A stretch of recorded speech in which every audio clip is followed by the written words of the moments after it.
माजी सनदी अधिकारी प्रवीण परदेशी लवकरच भाजपमध्ये जाणार। धाराशिव लोकसभेसाठी प्रवीण परदेशी इच्छुक।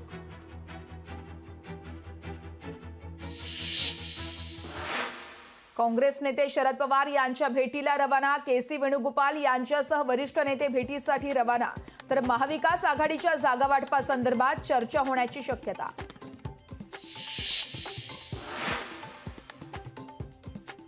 लोकसभेत ओबीसींचे एमआयएमचं खातं उघडणार नाही। एमआयएमनं उमेदवार उभा करावा, त्यांचं डिपॉझिट जप्त होईल। नवनीत राणांची असदुद्दीन ओवेसींवर टीका।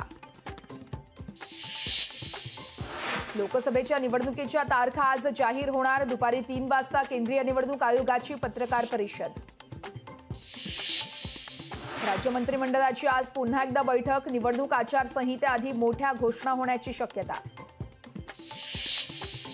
राहुल गांधींची भारत जोडो न्याय यात्रा आज ठाण्यात दाखल होणार। दुपारी 1 वाजता भांडूपमध्ये यात्रेचं भव्य स्वागत केलं जाणार। ठाकरे गटाकडून दक्षिण मुंबईतून अरविंद सावंत यांच्या उमेदवारीची घोषणा। सावंतांना पुन्हा निवडून देण्याचं उद्धव ठाकरे यांचं आवाहन। उपमुख्यमंत्री अजित पवार यांचे बंधू सुप्रिया सुळेंच्या बाजूने मैदानात। श्रीनिवास पवार यांच्यावर इंदापूर मतदारसंघाची जबाबदारी। पश्चिम बंगाल, महाराष्ट्रासह तेलंगणातून सर्वाधिक निवडणूक रोखे खरेदी। महाराष्ट्रातून तब्बल 2258 कोटींचे निवडणूक रोखे खरेदी, तर पश्चिम बंगालमधील कंपन्यांकडून 2382 कोटींचे रोखे हे खरेदी। सीएच्या अंमलबजावणीला मुस्लिम लीगकडून कोर्टात आव्हान। याचिकांवर मंगळवारी सुप्रीम कोर्टात होणार सुनावणी। राज्यात 6.21 लाख निरक्षरांची नोंद। उद्या पायाभूत साक्षरता आणि मूल्यमापनाची चाचणी होणार। ऑल इंग्लंड बॅडमिंटन स्पर्धेत भारताला मोठा धक्का। पुरुष दुहेरीमध्ये सात्विक चिराग जोडीला पराभवाचा धक्का। कर्नाटकचे माजी मुख्यमंत्री येडियुरप्पा यांच्या विरोधात गुन्हा दाखल। अल्पवयीन मुलीचा लैंगिक छळ केल्याप्रकरणी गुन्हा दाखल।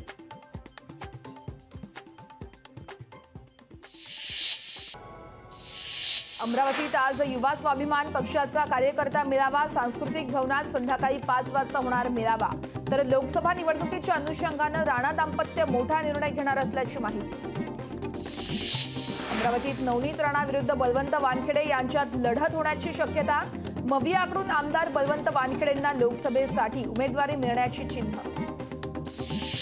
पुणे जिल्ह्यातील भीमाशंकर मंदिरासह 71 मंदिरांमध्ये ड्रेस कोड लागू। महाराष्ट्र मंदिर महासंघाचे राज्य समन्वयक सुनील घनवट यांची माहिती।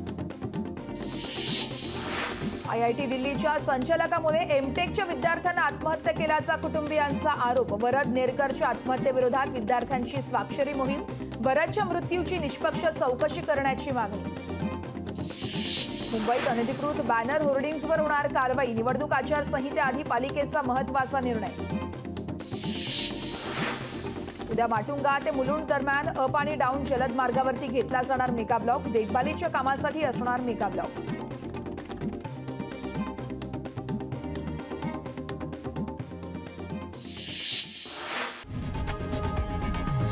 लोकशाही मराठी ऐका, पहा, जागरूक रहा।